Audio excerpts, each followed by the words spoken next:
Hello everyone, welcome to news navigator program of Shankar IAS academy.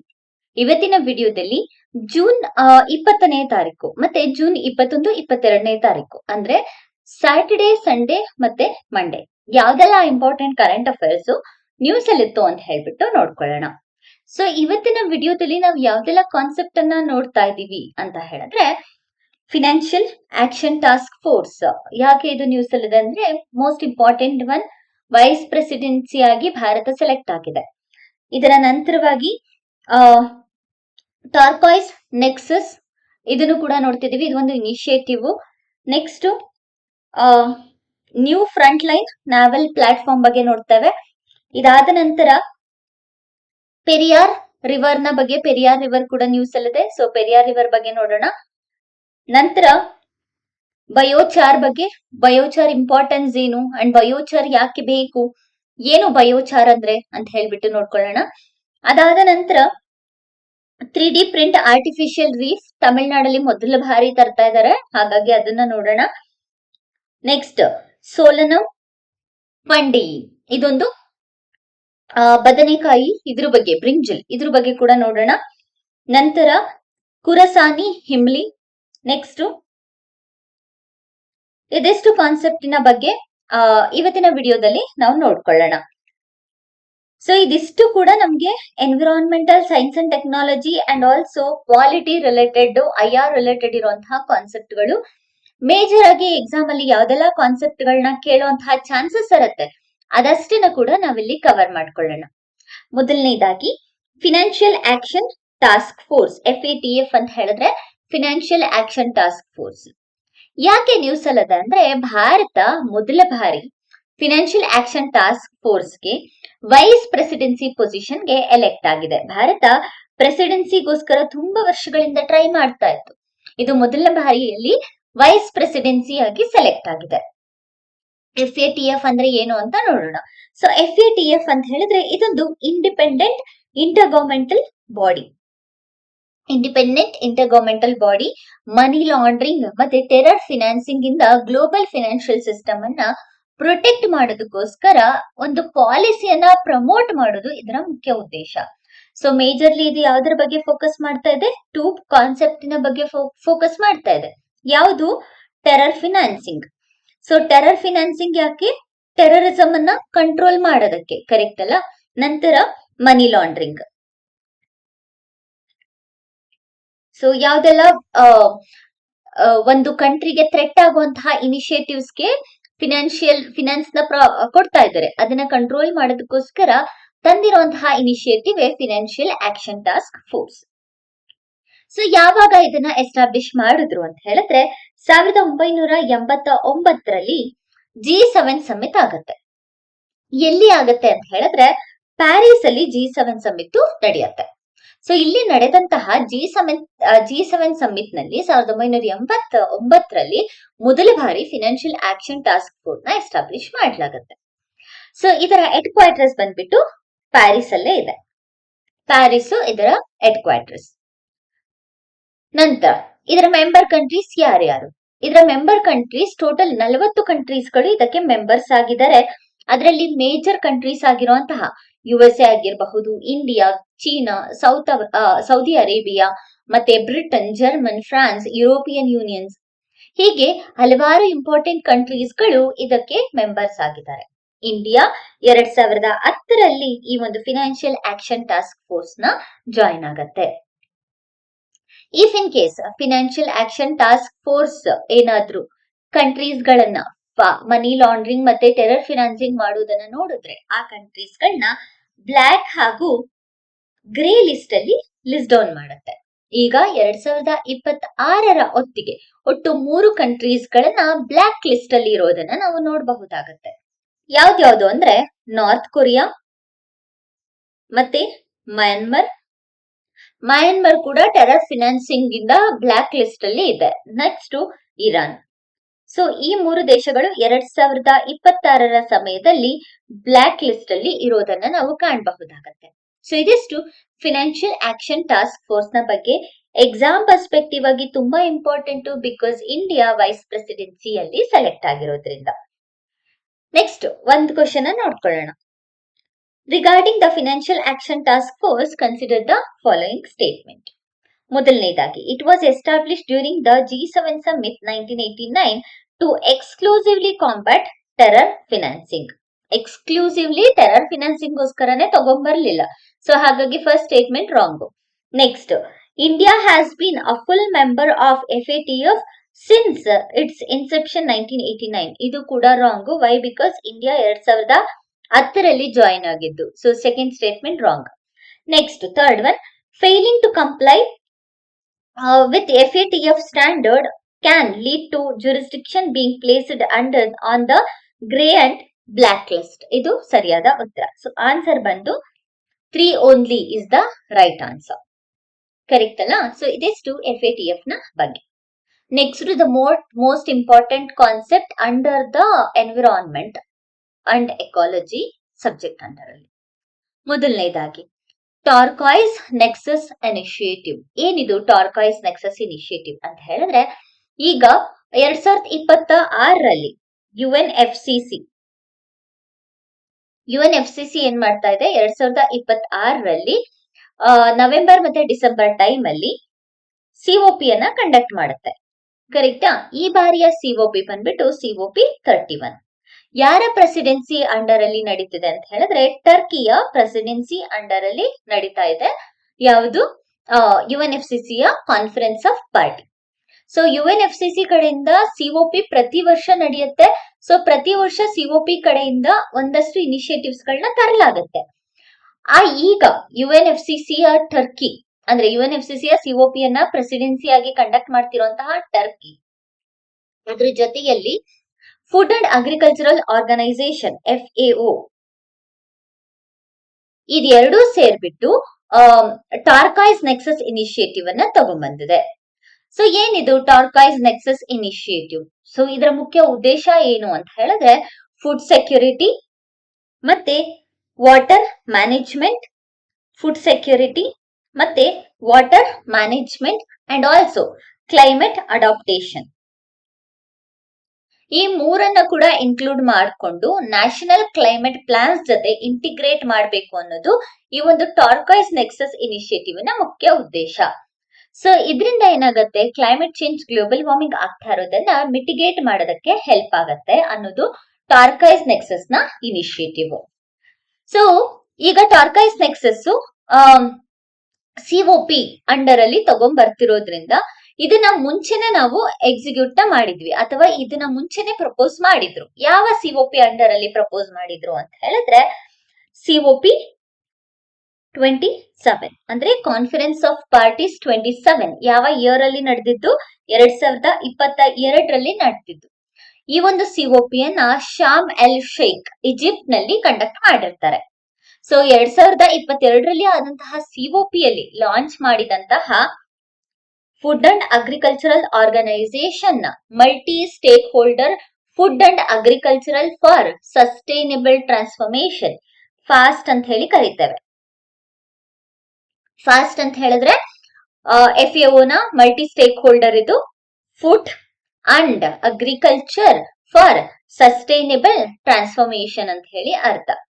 ಇದರ ಪಾರ್ಟ್ನರ್ಶಿಪ್ನ ಜೊತೆಗೆ ಟಾರ್ಕಾಯ್ಸ್ ನೆಕ್ಸಸ್ ಇನಿಷಿಯೇಟಿವ್ ಅನ್ನ ಪ್ರಪೋಸ್ ಮಾಡಲಾಗಿತ್ತು 2027ರಲ್ಲಿ. ಸೊ ಅದನ್ನ ಈಗ ಮತ್ತೆ ಎಕ್ಸಿಕ್ಯೂಟ್ ಮಾಡ್ಬಿಟ್ಟು ಇಂಪ್ರೂವ್ ಮಾಡ್ಬೇಕು ಅಂತ ಹೇಳ್ಬಿಟ್ಟು ಈಗ COP 31ನ ಟರ್ಕಿ ಮತ್ತೆ food and agricultural organisation initiative ನ ತಗೊಂಡಿದೆ. ಸೊ ಈ ಒಂದು ಕಾನ್ಸೆಪ್ಟ್ ಅನ್ನ ನ್ಯಾಷನಲಿ ಡಿಟರ್ಮೈನ್ಡ್ ಇನಿಷಿಯೇಟಿವ್ ಅಂಡರ್ ಅಲ್ಲಿ, ನ್ಯಾಷನಲಿ ಡಿಟರ್ಮೈನ್ಡ್ ಕಾಂಟ್ರಿಬ್ಯೂಷನ್ ನ ಅಂಡರ್ ಅಲ್ಲಿ, ಜೊತೆಗೆ ಪ್ಯಾರಿಸ್ ಅಗ್ರಿಮೆಂಟಿನ ಜೊತೆಯಲ್ಲಿ ಅಲೈನ್ ಮಾಡುವಂತಹ ಇನಿಷಿಯೇಟಿವ್ ನ ಅಥವಾ ಅಲೈನ್ ಮಾಡಬೇಕು ಅಂತ ಹೇಳ್ಬಿಟ್ಟು ಪ್ರೋಗ್ರಾಮ್ ನ ಲಾಂಚ್ ಮಾಡ್ತಿದ್ದಾರೆ. ಇನ್ನು ನಾವು ಫಾಸ್ಟ್ ಬಗ್ಗೆಯನ್ನೇ ನೋಡ್ಕೊಂಡ್ರೆ, ಸೊ ಫಾಸ್ಟ್ ಅಂದ್ರೆ ಏನು ಅಂತ ಗೊತ್ತಾಯ್ತು. Food and agricultural for sustainable transformation ಅಂತ ಅರ್ಥ. ಇದೊಂದು ಮಲ್ಟಿ ಸ್ಟೇಕ್ ಹೋಲ್ಡರ್ ಪಾರ್ಟ್ನರ್ಶಿಪ್. 2030 ಒಳಗಡೆ ಅಗ್ರಿಕಲ್ಚರ್ ಮತ್ತೆ ಫುಡ್ ಸೇಫ್ಟಿಯನ್ನ ಪೀಪಲ್, ಕ್ಲೈಮೇಟ್ ಮತ್ತೆ ನೇಚರ್ಗೋಸ್ಕರ ಟ್ರಾನ್ಸ್ಫಾರ್ಮೇಶನ್ ಮಾಡಬೇಕು ಅನ್ನೋದು ಇದರ ಮುಖ್ಯ ಉದ್ದೇಶ. So this is related to food agricultural system ಅಥವಾ ಅಗ್ರಿ ಫುಡ್ ಸಿಸ್ಟಮ್ ಅಂತಾನೆ ಕರಿಬಹುದು. ಯೂಶಲಿ ಈ ಫಾಸ್ಟ್ ಅನ್ನುವಂಥದ್ದು 3 ಪಿಲ್ಲರ್ಸ್ ಮೇಲೆ ವರ್ಕ್ ಆಗುತ್ತೆ. ಯಾವ್ದ್ಯಾವ್ದು ಅಂದ್ರೆ access to finance. First pillar ಬಂದ್ಬಿಟ್ಟು ಆಕ್ಸೆಸ್ ಟು ಫಿನಾನ್ಸ್. ಏನು ಆಕ್ಸೆಸ್ ಟು ಫಿನಾನ್ಸ್? ಪ್ರತಿಯೊಂದು ಕೂಡ ಯಾವುದೇ ಇನಿಷಿಯೇಟಿವ್ ನ ತಗೊಬೇಕು ಅಂತ ಹೇಳಿದ್ರೆ financial system must. So financial ಸಿಸ್ಟಮ್ಗೆ ಸಪೋರ್ಟ್ ಮಾಡುತ್ತೆ. Next knowledge and capacity. Knowledge and capacity ಇದರ ಮೇಲೂ ಕೂಡ ಇದು ಸೆಕೆಂಡ್ ಪಿಲ್ಲರ್ ಆಗಿ ಕಾಣಬಹುದಾಗುತ್ತೆ. ಮೂರನೇದು policy support and dialogue. Policy support and dialogue. So ಈ ರೀತಿಯಾದಂತಹ 3 ಪಿಲ್ಲರ್ಸ್ ನ ಅಡಿಯಲ್ಲಿ ಫಾಸ್ಟ್ ವರ್ಕ್ ಆಗುತ್ತೆ. ಇದಿಷ್ಟು ಟಾರ್ಕಾಯ್ಸ್ ನೆಕ್ಸಸ್ ಇನಿಷಿಯೇಟಿವ್ ನ ಬಗ್ಗೆ. ಟರ್ಕಿ ಮತ್ತೆ ಫುಡ್ ಅಂಡ್ ಅಗ್ರಿಕಲ್ಚರಲ್ ಆರ್ಗನೈಸೇಷನ್ ಈ ಇನಿಷಿಯೇಟಿವ್ ನ ತಂದಿದ್ದಾರೆ ಅನ್ನೋದು ಗೊತ್ತಾಗಬೇಕು. ಮೊದಲಿಗೆ ಇದನ್ನ ಪ್ರಪೋಸ್ ಮಾಡಿದ್ದು COP27 Sharm el Sheikh Egypt ನಲ್ಲಿ. ಅಂಡ್ ಇದನ್ನ ಲಾಂಚ್ ಮಾಡಿದಂತಹ ಫುಡ್ ಅಂಡ್ ಅಗ್ರಿಕಲ್ಚರ್ ನ ಸ್ಟೇಕ್ ಹೋಲ್ಡರ್ ಯಾವುದೆಯೋ food and agricultural for sustainable transformation. ಇದಿಷ್ಟು ಎಕ್ಸಾಮ್ಗೋಸ್ಕರ ನಮ್ಗೆ ಇಂಪಾರ್ಟೆಂಟ್. ಇದನ್ನ ನೀವು ಈವನ್ ಮೇನ್ಸ್ ಅಲ್ಲಿ ಕೂಡ ಯೂಸ್ ಮಾಡಬಹುದಾಗತ್ತೆ. Next, the recently announced Turquoise Nexus initiatives primarily designed to address which of the following policy domains?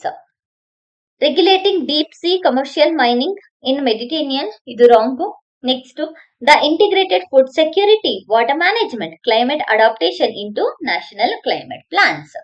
ಇದು ಕರೆಕ್ಟ್ ಆದಂತಹ ಉತ್ತರ.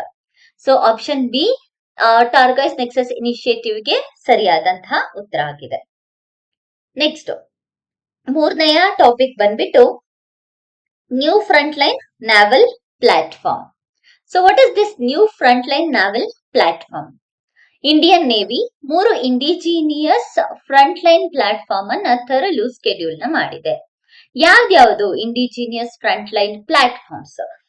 ಮೊದಲನೇದಾಗಿ ಈ platforms INS Dunagiri, next Sanshodhak, next Agray. ಈ 3 ಪ್ಲಾಟ್ಫಾರ್ಮ್ಸ್ ಗಳನ್ನ ತರೋದಕ್ಕೆ ಸ್ಕೆಡ್ಯೂಲ್ ಮಾಡಿದೆ ಕೋಲ್ಕತ್ತಾದಲ್ಲಿ. ಒಂದೊಂದಾಗೆ ನೋಡ್ಕೊಳ್ಳೋಣ.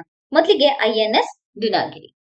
ಸೊ ಇದು ಬಂದ್ಬಿಟ್ಟು ಪ್ರಾಜೆಕ್ಟ್ 17A ಯ 5th ಸ್ಟೆಲ್ತ್ ಫ್ಲೈಟ್ ಪ್ರಾಜೆಕ್ಟ್ ಆಗಿದೆ. ನೆಕ್ಸ್ಟ್, ಇದನ್ನ ಯಾರು ಡಿಸೈನ್ ಮಾಡಿದ್ದಾರೆ ಅಂತ ಹೇಳಿದ್ರೆ warship design bureau. Warship design bureau ಅವರು ಇದನ್ನ ಡಿಸೈನ್ ಮಾಡಿದ್ದಾರೆ. ಅಂಡ್ ಇದನ್ನ ಡಿಸೈನ್ ಮಾಡಿದ್ಮೇಲೆ ಬಿಲ್ಡ್ ಮಾಡ್ಬೇಕಲ್ವಾ, ಯಾರು ಬಿಲ್ಡ್ ಮಾಡ್ತಾ ಇರೋದು ಅಂತ ಹೇಳಿದ್ರೆ garden reach ship building and engineers limited ಅವರು ಇದನ್ನ ಬಿಲ್ಡ್ ಮಾಡ್ತಾ ಇದ್ದಾರೆ.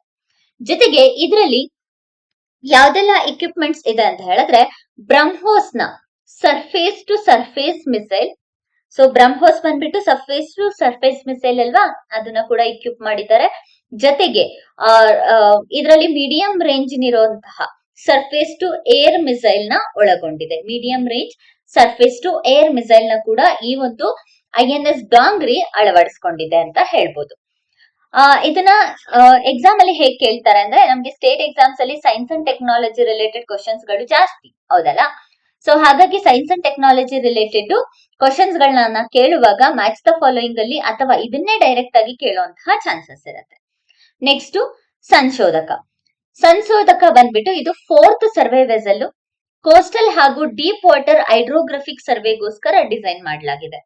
ಅಷ್ಟೇ ಅಲ್ಲ, ಇದು ಡಿಫೆನ್ಸ್ ಮತ್ತೆ ಸಿವಿಲ್ ಅಪ್ಲಿಕೇಶನ್ಸ್ಗೆ ಓಷನೋಗ್ರಫಿಕ್ ಮತ್ತೆ ಜಿಯೋ ಫಿಸಿಕಲ್ ಡೇಟಾ ಕಲೆಕ್ಷನ್ ಕೂಡ ಮಾಡಿಕೊಡುತ್ತೆ. ಇದೊಂದು ಆಟೋನಮಸ್ ಅಂಡರ್ ವಾಟರ್ ವೆಹಿಕಲ್ ಅನ್ನ ಕೂಡ ಒಳಗೊಂಡಿದೆ. ಇದು ಸಂಶೋಧಕ. ಸಂಶೋಧಕ ಅಂದ್ರೇನು? ಶೋಧನೆಯನ್ನ ಮಾಡ್ತದೆ ಅಂತ ಅರ್ಥ, ಕರೆಕ್ಟಾ? ಎಲ್ಲಿ ಮಾಡ್ತಾ ಇದೆ? ವಾಟರ್ ಏಜ್ ನಲ್ಲಿ. ನೆಕ್ಸ್ಟ್, ಆಗ್ರೆ. ಇದು 4th of Arnala class anti submarine warfare shallow water craft. So ಇದೊಂದು ಲೈಟ್ ವೇಟ್ ಟಾರ್ಪೆಡೋಸ್ ಅನ್ನ ಒಳಗೊಂಡಿದೆ, ಇಂಡಿಜಿನಿಯಸ್ ರಾಕೆಟ್ ಲಾಂಚಸ್ ಅನ್ನ ಒಳಗೊಂಡಿದೆ, ಜೊತೆಗೆ ಶಾಲೋ ವಾಟರ್ ಸೋಲಾರ್ ಸಿಸ್ಟಮ್ ಅನ್ನ ಒಳಗೊಂಡಿದೆ. ಈ ಶಾಲೋ ವಾಟರ್ ಸೋಲಾರ್ ಸಿಸ್ಟಮ್ ಇಂದ ಈಸಿಯಾಗಿ ಅಂಡರ್ ವಾಟರ್ ಅಲ್ಲಿ ಇರುವಂತಹ ಲಿಟೋರಲ್ ವಾಟರ್ ರೀಜನ್ ಗೆ ಆಗುವಂತಹ ಥ್ರೆಟ್ ಅನ್ನ ಡಿಟೆಕ್ಟ್ ಮಾಡಿಬಿಟ್ಟು ಎಂಗೇಜ್ ಮಾಡೋದಕ್ಕೆ ಹೆಲ್ಪ್ ಆಗುತ್ತೆ ಆಗ್ರೆ. ಸೊ ಇದಿಷ್ಟು ಈಗ ನಾವೆಲ್ ಫ್ರಂಟ್ ಲೈನ್ ನ ರಿಲೇಟೆಡ್. ಇದ್ರ ಮೇಲೆ ಒಂದು ಕ್ವಶನ್ ನೋಡೋಣ. Consider the following pairs of newly commissioned Indian naval platform and their primary roles. INS Dunagiri, project 17A stealth frigate ಇದು ಕೂಡ correct. Sanshodhak large survey vessel equipped with autonomous underwater vehicle ಇದು ಕೂಡ correct ಆಗಿ match ಆಗಿದೆ. Autonomous underwater vehicle ನ ಒಳಗೊಂಡಿರುತ್ತೆ and civil ಮತ್ತೆ defence application ಗೋಸ್ಕರ ಓಷನೋಗ್ರಫಿ ಮತ್ತೆ ಜಿಯೋಫಿಸಿಕಲ್ ಡೇಟಾವನ್ನ ಕಲೆಕ್ಟ್ ಮಾಡ್ಕೊಡುತ್ತೆ. ನೆಕ್ಸ್ಟ್ ಅಗ್ರೆ multipurpose deep sea petroleum tanker ಇದು ಇನ್ಕರೆಕ್ಟ್ಲಿ ಮ್ಯಾಚ್ಡ್. ಇದು ಡೀಪ್ ಸಿ ಪೆಟ್ರೋಲಿಯಂ ಟ್ಯಾಂಕರ್ ಅಲ್ಲ, ಇದೊಂದು shallow water craft, submarine shallow water craft. ಏನಕ್ಕೋಸ್ಕರ ಇರೋದು ಅಂತ ಹೇಳಿದ್ರೆ ಯೂಶಲಿ ಆಂಟಿ ಸಬ್ಮರೈನ್ ವಾರ್ಫೇರ್ ಆಗಿ ಇದು ಆಕ್ಟ್ ಆಗತ್ತೆ. So third statement wrong. Answer ಬಂದು 1 and 2 only is the right answer. Next Periyar river geography under ಅಲ್ಲಿ ಡ್ರೈನೇಜ್ ಸಿಸ್ಟಮ್ ಕಾನ್ಸೆಪ್ಟ್ ಗೆ important and also for the state exams. ನಾವು ಕರ್ನಾಟಕ ಸ್ಟೇಟ್ ಎಕ್ಸಾಮ್ಸ್ ಗಳನ್ನ ಓದ್ತಿದೀವಿ ಅಂತ ಹೇಳಿದ್ರೆ ಅಲ್ಲಿ ನಮ್ಗೆ south Indian river system major ಆಗಿ ಬೇಕಾಗತ್ತೆ. So Periyar river system south ಇಂಡಿಯಾದಲ್ಲಿ ಇರೋದ್ರಿಂದ ನಮ್ಗೆ ಅದು ಇಂಪಾರ್ಟೆಂಟ್. ಪೆರಿಯಾರ್ ರಿವರ್ ಕೇರಳದ ಹೈಕೋರ್ಟ್ ಪೆರಿಯಾರ್ ರಿವರ್ ನ ಕ್ಲೀನ್ಲಿನೆಸ್ ಬಗ್ಗೆ ಸ್ಟ್ರೆಸ್ ಮಾಡಿದೆ. ಗವರ್ಮೆಂಟ್ ಕ್ಲೀನ್ಲಿನೆಸ್ ಬಗ್ಗೆ ಫೋಕಸ್ ಮಾಡಬೇಕು ಅಂತ ಹೇಳ್ಬಿಟ್ಟು ಸ್ಟ್ರೆಸ್ ಮಾಡಿದೆ. ಇದ್ರ ಬಗ್ಗೆ ನೋಡ್ಕೊಂಡ್ರೆ ಪೆರಿಯಾರ್ ರಿವರ್ ಒಂದು ಕೇರಳದ ಲಾರ್ಜೆಸ್ಟ್ ರಿವರ್ ಸಿಸ್ಟಮ್. ಇದನ್ನ ಲೈಫ್ ಲೈನ್ ಆಫ್ ಕೇರಳ ಅಂತ ಕೂಡ ಕರೀತೇವೆ. ಲೈಫ್ ಲೈನ್ ಆಫ್ ಕೇರಳ ಅಂತ ಕೂಡ ಕರೀತೇವೆ. ಬಿಕಾಸ್ ಕೇರಳದ ಮೇಜರ್ ಪಾರ್ಟ್ಗೆ ಇದು ನೀರನ್ನ ಒದಗಿಸ್ಕೊಡುತ್ತೆ. ಹೈಡ್ರೋ ಎಲೆಕ್ಟ್ರಿಕ್ ಪ್ರಾಜೆಕ್ಟ್ಸ್ ಗಳಿದೆ, ಇರಿಗೇಷನ್ ಪ್ರಾಜೆಕ್ಟ್ಸ್ ಗಳು ಕೂಡ ನೋಡಬಹುದಾಗುತ್ತೆ. ಅಂಡ್ ಇದು ವೆಸ್ಟರ್ನ್ ಘಾಟ್ಸ್ ಅಲ್ಲಿ ಇರುವಂತಹ ಶಿವಗಿರಿ ಅನ್ನುವಂತಹ ಒಂದು ಹಿಲ್ ಇಂದ ರೈಸ್ ಆಗುತ್ತೆ. ಒರಿಜಿನ್ ಪ್ಲೇಸ್ ಯಾವುದು? ವೆಸ್ಟರ್ನ್ ಘಾಟ್ಸ್ ಅಲ್ಲಿ ಇರುವಂತಹ ಶಿವಗಿರಿ ಹಿಲ್. ಸೊ ಇದು ಪೆರಿಯಾರ್ ನ್ಯಾಷನಲ್ ಪಾರ್ಕ್ ಇಂದ ಫ್ಲೋ ಆಗಿ ಪೆರಿಯಾರ್ ಲೇಕ್ ಹೋಗ್ಬಿಟ್ಟು ಸಬ್ಮರ್ಜ್ ಆಗುತ್ತೆ. ಸೊ ಪೆರಿಯಾರ್ ಲೇಕ್ ಅನ್ನೋದು ಒಂದು ನ್ಯಾಚುರಲ್ ಲೇಕ್ ಅಲ್ಲ, ಇದೊಂದು ಆರ್ಟಿಫಿಷಿಯಲ್ ಲೇಕ್ ಅಥವಾ ಮ್ಯಾನ್ ಮೇಡ್ ಲೇಕ್. 1895ರಲ್ಲಿ ಇದನ್ನ ಬಿಲ್ಡ್ ಮಾಡಲಾಗುತ್ತೆ. 1895ರಲ್ಲಿ ಇದನ್ನ ಕನ್ಸ್ಟ್ರಕ್ಟ್ ಮಾಡಲಾಗುತ್ತೆ. ಇನ್ನ ಪೆರಿಯಾರ್ ಲೇಕಿನ ಟ್ರಿಬ್ಯೂಟರೀಸ್ ಅಥವಾ ಪೆರಿಯಾರ್ ರಿವರ್ ನ ಟ್ರಿಬ್ಯೂಟರೀಸ್ ಯಾವ್ದ್ಯಾವ್ದು ಅಂದ್ರೆ ಮುತ್ತಿರಪುಜ ಮತ್ತೆ ಮುಲ್ಲಯಾರ್, ನಂತರ ಚೆರುಥೋನಿ, ಪೆರಿಂಜಕುಟ್ಟಿ ಮತ್ತೆ ಎಡಮಲ್ ರಿವರ್. ಇದು tributaries, major tributaries of the Periyar river. ನಂತರ ಇಲ್ಲಿ ಯಾವ ಮೇಜರ್ ಡ್ಯಾಮ್ ಇದೆ ಅಂತ ಹೇಳಿದ್ರೆ ಇಡುಕ್ಕಿ ಹೈಡ್ರೋ ಪವರ್ ಪ್ರಾಜೆಕ್ಟ್. ಕೇರಳದ ಎಲೆಕ್ಟ್ರಿಸಿಟಿಗೋಸ್ಕರ ಪ್ರೈಮರಿ ಸೋರ್ಸ್ ಆಗಿರುವಂತಹ ಇಡುಕ್ಕಿ ಡ್ಯಾಮ್ ಅಲ್ಲಿ ಹೈಡ್ರೋ ಎಲೆಕ್ಟ್ರಿಕ್ ಪ್ರಾಜೆಕ್ಟ್ ಅಲ್ಲಿ ಈ ಒಂದು ರಿವರ್ ಸಿಸ್ಟಮ್ ಅಲ್ಲೇನೆ ಈ ಹೈಡ್ರೋ ಎಲೆಕ್ಟ್ರಿಕ್ ಪ್ರಾಜೆಕ್ಟ್ ಅನ್ನ ಕನ್ಸ್ಟ್ರಕ್ಷನ್ ಮಾಡಲಾಗಿದೆ. ಇನ್ನ ಅದರ್ ಡ್ಯಾಮ್ಸ್ ಗಳನ್ನ ನಾವು ನೋಡ್ಕೊಂಡ್ರೆ ಇದ್ರಲ್ಲಿ ಯಾವ್ದ್ಯಾವ್ದೆಲ್ಲ ಇದೆ ಅಂತ ಹೇಳಿದ್ರೆ ನೆರಿಯಮಂಗಲಂ ಡ್ಯಾಮ್ ಅನ್ನ ನಾವು ನೋಡ್ಬೋದಾಗತ್ತೆ. ನೆಕ್ಸ್ಟ್ ಪಲ್ಲಿ ವೆಸಲ್ ಅನ್ನುವಂತಹ ಡ್ಯಾಮ್ ಅನ್ನ ನೋಡ್ಬೋದು. ಪನ್ನಿಯಾರ್ ಅನ್ನುವಂತಹ ಡ್ಯಾಮ್ ಇದೆ. ಕುಂಡಲಂ ಮತ್ತೆ ಚೆಂಕೆಲಂ ಅನ್ನುವಂತಹ ಡ್ಯಾಮ್ ಅನ್ನ ಕೂಡ ನಾವು ಈ ನದಿಗೆ ಕಟ್ಟಿರೋದನ್ನ ನೋಡಬಹುದು. ಜೊತೆಗೆ ಮುಲ್ಲಪೆರಿಯಾರ್ ಡ್ಯಾಮ್ ಅನ್ನ ಕೂಡ ಈ ಒಂದು ನದಿಗೆ ಕಟ್ಟಲಾಗಿದೆ. ಇಷ್ಟು ಅಣೆಕಟ್ಟುಗಳು ಇಂಪಾರ್ಟೆಂಟ್ ಬಿಕಾಸ್ ಎಕ್ಸಾಮ್ ಅಲ್ಲಿ ನಮ್ಗೆ ಡೈರೆಕ್ಟ್ ಆಗಿ ಮ್ಯಾಚ್ ದ ಫಾಲೋಯಿಂಗ್ ಅಲ್ಲಿ ಕೇಳುವಂತಹ ಚಾನ್ಸಸ್ ಇರುತ್ತೆ, ಯಾವ ಡ್ಯಾಮ್ ಅನ್ನ ಯಾವ ರಿವರ್ಗೆ ಕನ್ಸ್ಟ್ರಕ್ಟ್ ನ ಮಾಡಲಾಗಿದೆ ಅಂತ. ಸೊ ಹಾಗಾಗಿ ಎಕ್ಸಾಮ್ ಪರ್ಸ್ಪೆಕ್ಟಿವ್ ಆಗಿ tributary and also the dams and also the national park ಇಷ್ಟು important. Next, regarding the geography of the Periyar river system, which of the following statements are correct? It rises in Western Ghats and terminates by emptying into Vembanad Lake before reaching the Arabian Sea. Correct ಇದು. Vembanad lake ನ reach ಆಗಿ next Arabian ಸೀಗ್ ಹೋಗಿ join ಆಗುತ್ತೆ.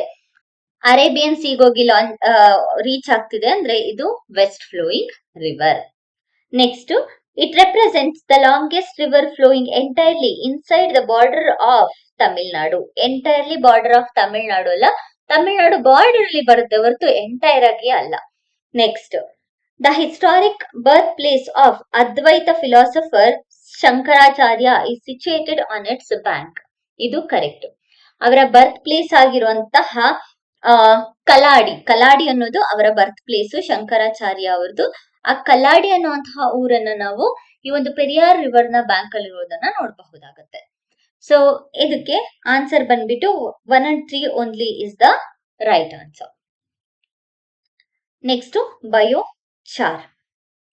Biochar ಯಾಕೆ news ಅಲ್ಲಿದೆ ಅಂದ್ರೆ, ಒಂದು ಸ್ಟಡಿಯ ಪ್ರಕಾರ ಬಯೋಚಾರನ ನಾವೇನಾದ್ರೂ ಅಗ್ರಿಕಲ್ಚರಲ್ ರೀಜನ್ ಅಲ್ಲಿ ಯೂಸ್ ಮಾಡಿದ್ರೆ 10% to 30% of the crop productivity ಹೆಚ್ಚಾಗುತ್ತೆ.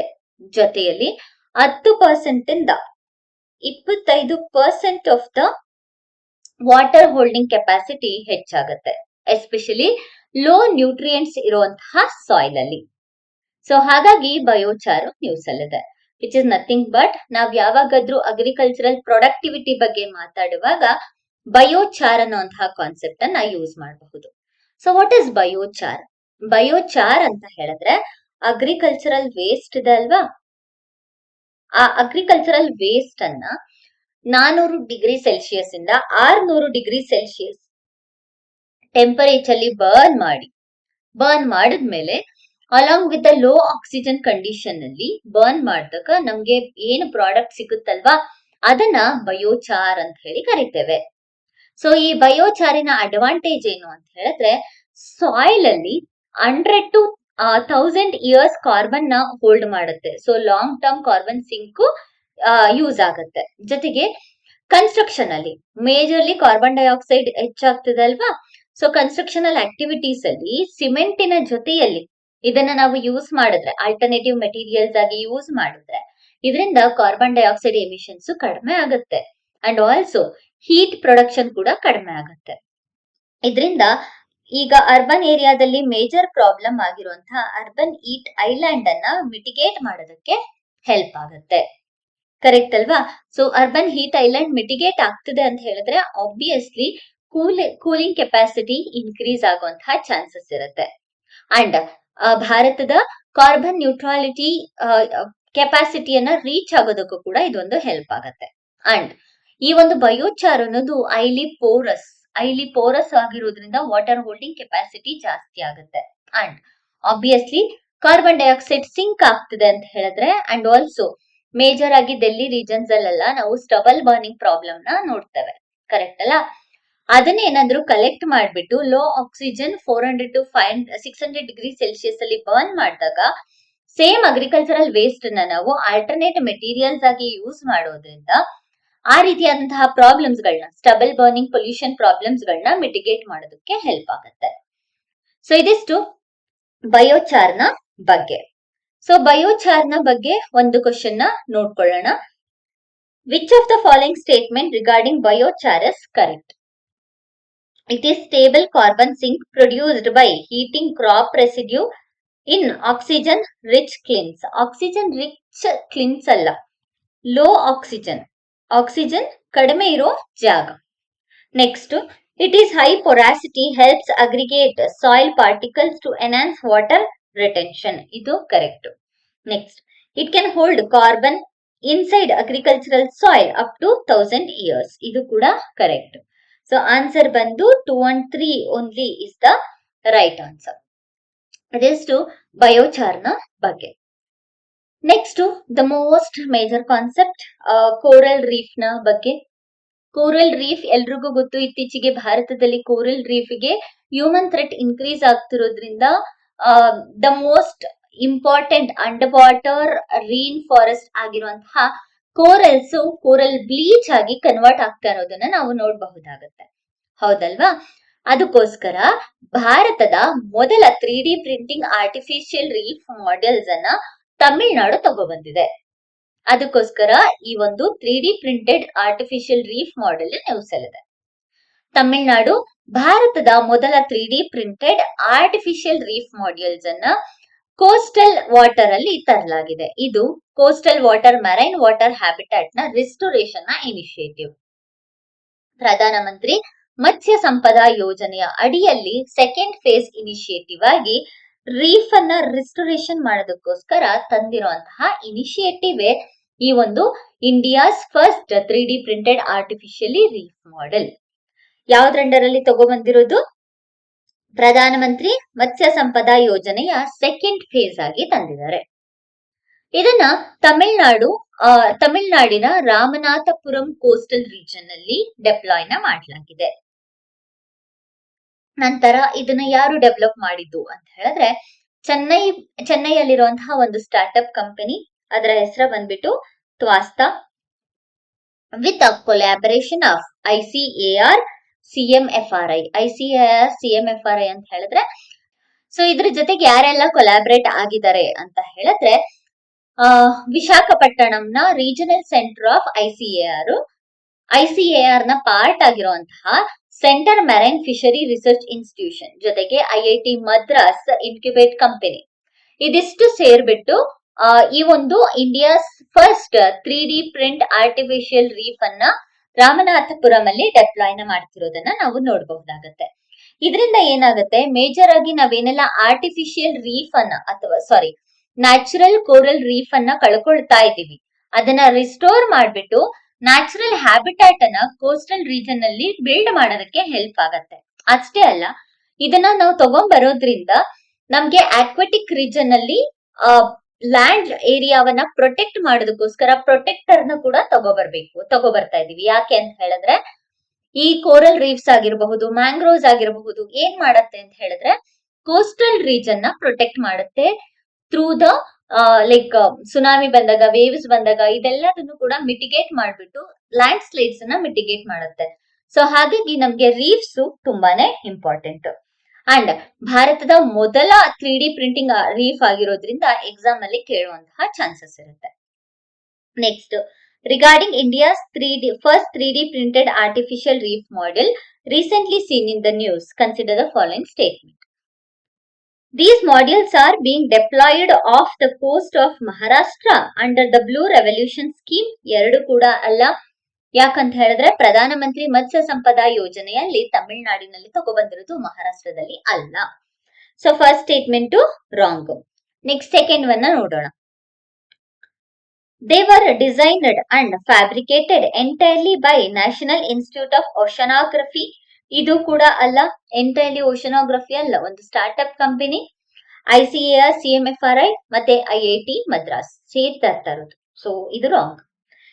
They aim to restore marine habitat and are deployed under the Pradhan Mantri Matsya Sampada Yojana scheme. ಇದು ಸರಿಯಾದ ಉತ್ತರ. ಸೊ ಇಲ್ಲಿ ನೋಡಿದ್ರೆ 1 ಮತ್ತೆ 3 ಬಂದು ಸ್ಕೀಮ್ಸ್ ಬಗ್ಗೆ ಹೇಳ್ತಿದೆ. Obviously either of the one scheme ಅಥವಾ ಒನ್ ಸ್ಟೇಟ್ಮೆಂಟ್ ಕರೆಕ್ಟ್ ಇರುತ್ತೆ. ಯಾವ statement correct? Third statement correct. So answer ಬಂದು 3 only is the right answer. Next, ಹೊಸದಾಗಿ ಡಿಸ್ಕವರಿ ಮಾಡಿರುವಂತಹ ಸೋಲನುಮ್ ಪೆಂಡಿ. ಸೊ ಏನಿದು ಸೋಲನುಮ್ ಪೆಂಡಿ?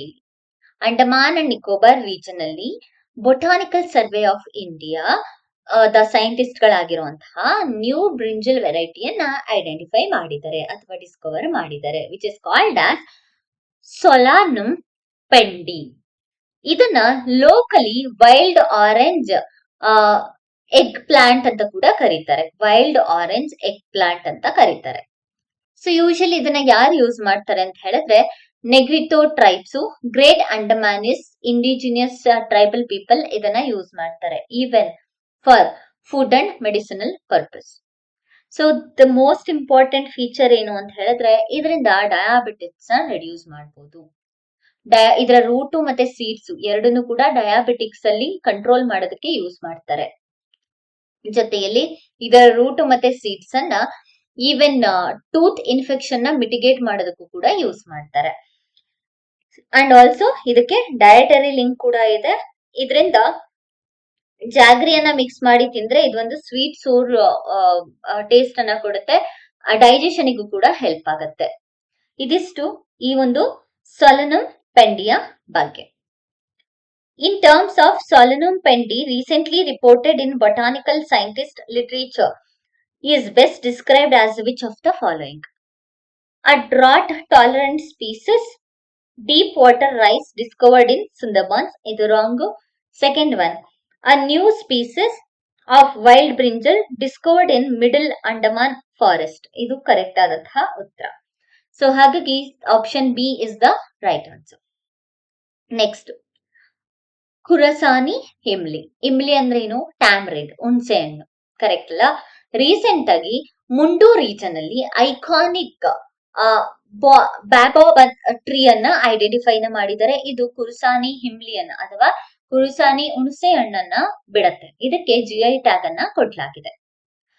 ಇದರ ಹಿಸ್ಟಾರಿಕಲ್ ಬ್ಯಾಕ್ ಗ್ರೌಂಡ್ ನ ನೋಡಿದ್ರೆ 14ನೆಯ ಸೆಂಚುರಿಯಲ್ಲಿ ಮೊಹಮ್ಮದ್ ಖಿಲ್ಜಿಯ ಸಮಯ, ಆ ಟೈಮ್ ಕರೆಕ್ಟ್ ಅಲ್ವಾ, 14th ಸೆಂಚುರಿ ಮೊಹಮ್ಮದ್ ಖಿಲ್ಜಿಯ ಸಮಯ.